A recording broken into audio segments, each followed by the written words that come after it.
नमस्कार और नूतन वर्ष की सभी को मंगल कामनाएँ। मैं ये जो आज वीडियो बना रहा हूँ अपने जूनियर्स के लिए बना रहा हूँ, FAAGIC गोंडा के विद्यार्थियों के लिए जो इस समय कक्षा 10 या कक्षा 12 की बोर्ड की परीक्षाएं देने वाले हैं।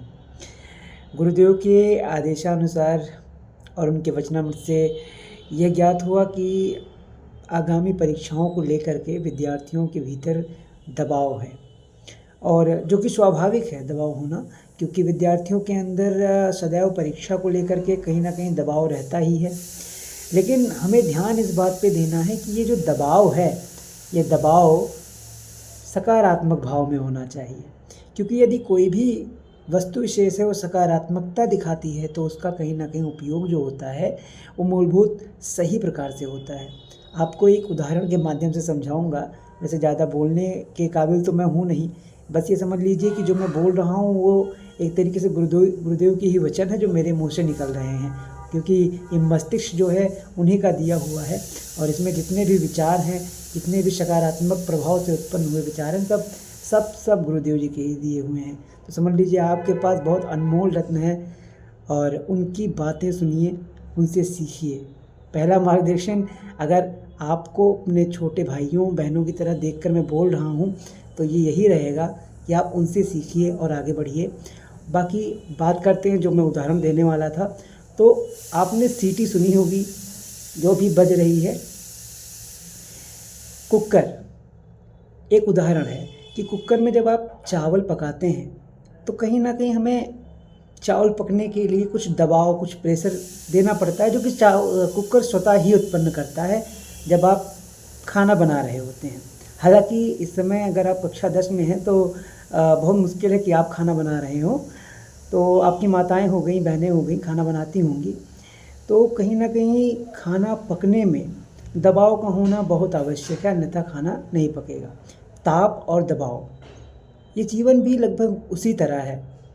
ताप आपकी शिक्षा का, जो आपने शिक्षा अर्जित की है उसका ताप, यानी कि जितनी शिक्षाएं आपके भीतर हैं उससे उत्पन्न हुए ज्ञान के प्रकाश से जो ताप आपके भीतर उत्पन्न होता रहता है उसको हम शिक्षा का ताप समझ सकते हैं। ये एक उदाहरण मात्र है, और ये उदाहरण हो सकता है कि आपके जीवन में सकारात्मक प्रभाव ला सके।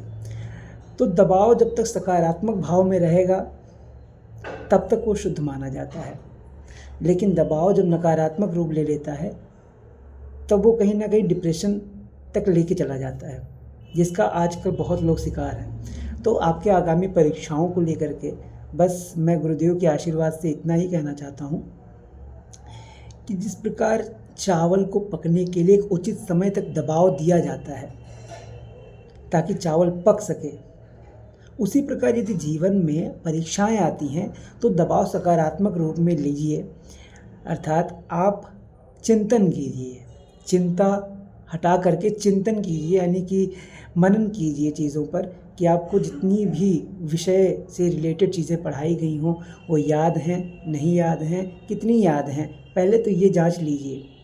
अब जो चीज़ें नहीं याद हैं उनको कहीं नोट डाउन कीजिए।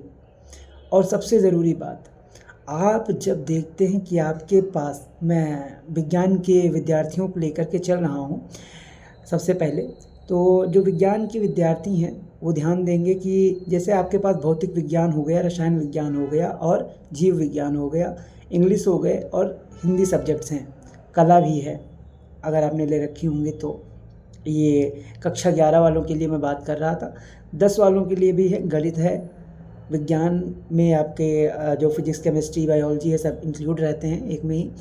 तो कहने का मतलब यही है कि आप अपने विषयों को सबसे पहले जांचिए कि उसमें कमज़ोर विषय कौन से हैं, जो कमज़ोर हों उस पर ज़्यादा जोर दीजिए पहले, अर्थात आप कम से कम उस विषय के अध्याय पढ़ चुके हों। जो ना पढ़े हों उनको अंतिम समय में ज़्यादा ध्यान ना दीजिए, जो पढ़े हुए हों उन पे और ज़्यादा जोर दीजिए। कहने का मतलब ये है कि अगर कोई भी अध्याय ऐसा है जिसको आज तक आपने छुआ ही नहीं और अंतिम समय चल रहा है कि आपका परीक्षा आने वाला है, तब तो आप उसको ना ही छुइए, क्योंकि वो अधूरा ज्ञान रहेगा। दूसरी चीज़ ये है कि आप समय को बांटना सीखिए। जब आप देखते हैं कि आपके पास इतने सारे विषय हैं, इतनी ऊंचाई है, आप किताबों को देखते हैं तो आपका दिमाग कहीं ना कहीं भटकाव की ओर जाता है। आप उनको छोटे छोटे छोटे छोटे हिस्सों में बांटिए। जब आप चीज़ों को क्रमिक रूप में छोटे छोटे हिस्सों में बांटते हैं तो वो चीज़ें कहीं ना कहीं आपके लिए सुगम हो जाती हैं।